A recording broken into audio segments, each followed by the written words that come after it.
Les carreaux de céramique d'Iznik étaient vraiment faits pour correspondre au millimètre. C'était des carreaux qui étaient ordonnés par la cour. Jusque dans les années 1580-1590, on ne faisait de carreaux que pour des bâtiments très précis, avec des mesures extrêmement précises. Par la suite, on a commencé à produire des carreaux à Iznik pour l'export vers les provinces ottomanes, particulièrement en Égypte. Et ces carreaux-là font partie de ce groupe.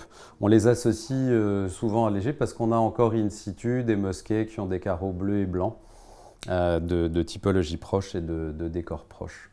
Toujours avec les décors floraux typiques du monde ottoman, mais produits à Iznik pour l'export. Et le fait d'avoir des carreaux de bordure comme ça permettait de correspondre à des formats de pièces sans avoir de mesures extrêmement précises, ce qui n'était pas le cas dans les carreaux plus anciens faits pour des bâtiments à Istanbul, par exemple, puisque les carreaux de céramique étaient beaucoup plus recherchés que les pièces de forme. C'était beaucoup plus onéreux, les carreaux. Et d'ailleurs, une bonne partie des plats d'Iznik qu'on a qualifiés de plats de Rhodes, parce qu'on a trouvé beaucoup de céramique Iznik à Rhodes, étaient en général des plats de céramique qui étaient faits avec les restes des matériaux utilisés pour les chantiers officiels du sultan, qui étaient parfois pris et remployés par les potiers qui vendaient les plats à des marchands de passage grecs ou autres.